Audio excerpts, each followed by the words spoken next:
The old sanatorium had stood there for decades, slowly decaying, its once pristine white walls now stained with the rot of time.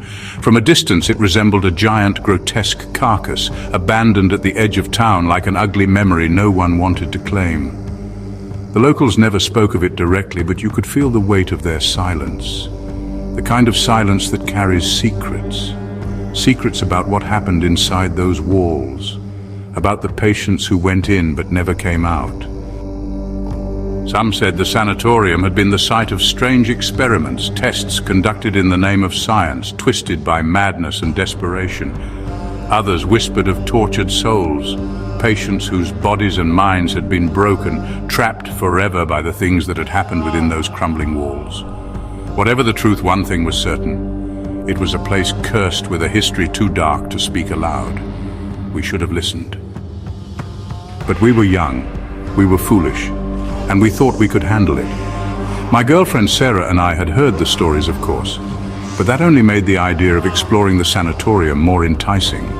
We convinced a couple of friends to join us, not fully aware of the danger we were walking into. It was an impulse, an adventure. We were going to see if the stories were true, if the rumors about ghosts and monsters were anything more than just the town's folklore. The door groaned in protest when we pushed it open. It had been sealed shut for years, the wood swollen and cracked, as though the building itself was trying to keep us out.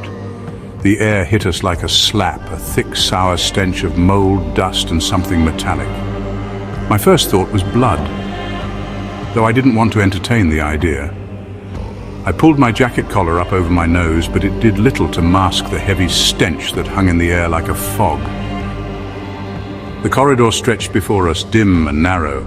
The walls were covered in peeling paint, old faded murals that might have once been beautiful, but now they only added to the disquieting atmosphere. The building seemed wrong. There was no other way to describe it. The halls felt like they went on forever, and the rooms, God, the rooms, they seemed to multiply, their doors opening into dark hallways that spiraled into other rooms. Each one felt like a trap. Each one held something darker than the last. We didn't talk much as we moved deeper into the sanatorium. The silence was oppressive, broken only by the creaks of old wood and the distant sound of something scraping against metal. It was like the building itself was breathing, alive with something unseen. I tried to shake the feeling that we weren't alone, that we were being watched by something far worse than any human ghost. That's when the doors started slamming. The first one was distant, faint, almost like a whisper in the dark. A heavy door, the sound of metal scraping against metal, followed by the shriek of rusted hinges. Then another door slammed, closer this time. The noise echoed off the walls, vibrating through the old bones of the building. Panic began to creep into my chest. But I told myself it was nothing, just the wind, the building settling. But then another slam. One by one the doors shut, loud, violent, shaking the walls like the entire building was convulsing. A low rattle of chains followed, the kind of noise you'd expect from a prison, not a hospital. The air grew thick, suffocating, as if something was pressing down on us. And the temperature dropped suddenly. My breath fogged in front of me, and I looked over at Sarah, who was already starting to look nervous. "Let's go," I said, my voice a little too sharp. I didn't want to be here anymore. Something wasn't right, but before we could move, we heard it, a wheezing breath, shuddering, wet, as if something was straining to breathe just behind us.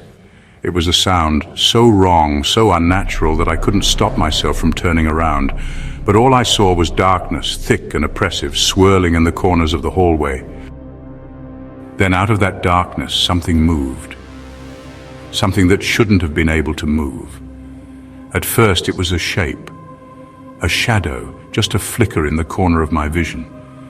But then it stretched into something else. I couldn't make out its full form, but I could see limbs. Too many limbs, too long, too thin, twisting in grotesque, unnatural ways. The air hummed with a terrible tension as it slithered toward us, its presence suffocating. I couldn't breathe. I couldn't think. Sarah screamed, her voice cracking. But before we could even make a move, it reached for her.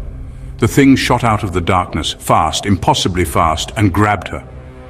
A bony hand shot out, its fingers stretching beyond what should have been possible, and it yanked her into the shadows. "Sarah," I shouted, but it was no use. Her scream echoed, high-pitched and full of terror, but it was swallowed by the building, consumed by the darkness.